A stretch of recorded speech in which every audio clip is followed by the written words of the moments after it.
امی عائشہ رضی اللہ تعالیٰ فرماتی ہیں کہ ہم احرام میں ہوتے اور سواری پر جاتے تو گرمی کی وجہ سے کپڑے ہٹے ہوتے تھے، جہاں لوگ آتے تو ہم کپڑا لٹکا لیتے تھے، چہرے پہ نہیں رہتے تھے۔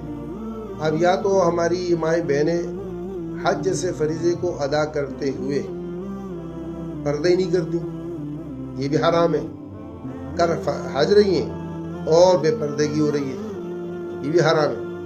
اور جو کرتی ہیں وہ اس میں پھر دو قسم، ایک تو یہ کہ اس کا احتیاط کرتے ہیں کہ چہرے پہ نہ لگے، وہ تھوڑا سا کیپ ملتا ہے، وہ فاصلے پہ ہوتا ہے، اس میں وہ ٹھیک رہتا ہے، اور بالکل ساتھ اوپر لگا کے کوئی چیز رکھیں گی چہرے کے اوپر تو یہ غلط ہے، یہ درست نہیں ہے۔ چہرے کو ڈھانپنا عورت کے لیے اس طور پر کہ چہرے پر کپڑا لگا ہو، یہ درست نہیں ہے۔ البتہ عورت پاؤں کے اعتبار سے بند جوتا پہن سکتی ہے۔ تو اگر منافی احرام میں سے جیسے خوشبو استعمال کر لی، وہ آزو یا آزو سے زیادہ لگ گئی، دم آئے گا۔ صابن لگا لیا آزو سے پورا خوشبودار صابن سے نہا لیا تو دم آئے گا، دم دینا پڑے گا۔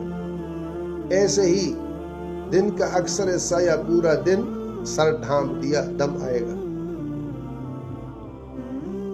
تھوڑی دیر کے لیے کچھ سر پہ چلا گیا، سر پہ رکھ لیا، صدقہ ہے، دم نہیں ہے۔ بعد ایک دو ایسے کرتے ہوئے نکل گئے، صدقہ ہے، دم نہیں ہے۔ ہاتھ پاؤں کے ناخن ایک دو گر گئے تو صدقہ ہے، دم نہیں ہے۔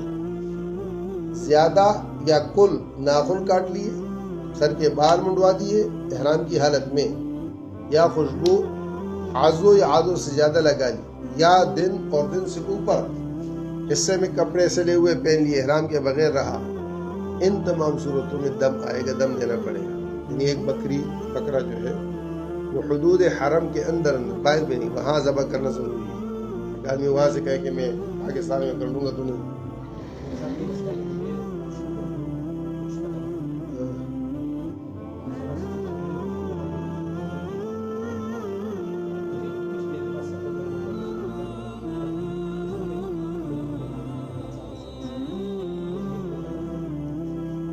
آپ کے پتہ چلنے اور نہ چلنے کا شریعت سے کوئی رابطہ نہیں، آپ دوسروں سے پوچھیں گے۔ ہاں، بس جہاں تک آپ مکلف ہیں اس چیز کے کہ آپ اس سے اجتناب کریں گے، جیسے ایک آدمی کو قبلہ معلوم نہیں ہے تو وہ پوچھنے پر ہے، پانی اس کے پاس نہیں، پانی کا پتہ نہیں تو پوچھنے پر ہے۔ تو جن چیزوں کے اعتبار سے آپ کو وہ چیز محسوس نہیں ہوتی تو آپ دوسرے سے پوچھیں گے کہ یہ صحیح ہے غلط ہے۔ اب صابن ہے، بغیر پوچھے بھی آپ کو پتہ ہے کہ یہ خوشبو والا ہے، یا جتنے وہ کیا کہتے ہیں ہاتھ دھونے کے، وہ کیا آتے ہیں، اس کو کیا کہتے ہیں، جگہ جگہ لگے ہوتے ہیں ہوٹوں میں۔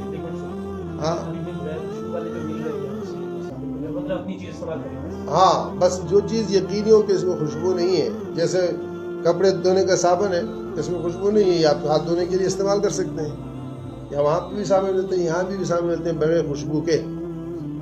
تو جو خوشبو والی چیزیں جہاں پر ہوٹوں میں اور اس میں لگی ہوئی ہیں، اس سے اجتناب کریں گے، اس سے خیال کریں گے۔ ایسے ہی بالوں کے اعتبار سے خیال کریں گے، ناخن کے اعتبار سے خیال کریں گے، زخم لگنے کے اعتبار سے خیال کریں گے۔ خون نکلنا بھی جو ہے وہ جرم میں آتا ہے۔ تو احرام کی حالت میں احتیاط بہت ضروری ہے ان چیزوں سے کہ جن کی وجہ سے دم آتا ہے، یا پھر دم تو نہیں آتا لیکن صدقہ آتا ہے، اس کو یوں سمجھے کہ موانع احرام کہتے ہیں۔ تو ان میں حالت احرام کے اعتبار سے انتہائی درجے تک کوشش کرنی ہے۔ بیت اللہ کو ہاتھ نہیں لگانا، پورے بیت اللہ کے اوپر خوشبو ہوتی ہے۔ بیت اللہ کی جتنی چار دیواری ہے، صرف حجر اسود نہیں ہے، غلاف اٹھا لیتے ہیں لیکن اس کی دیواروں پر بھی وہ باقاعدہ خوشبو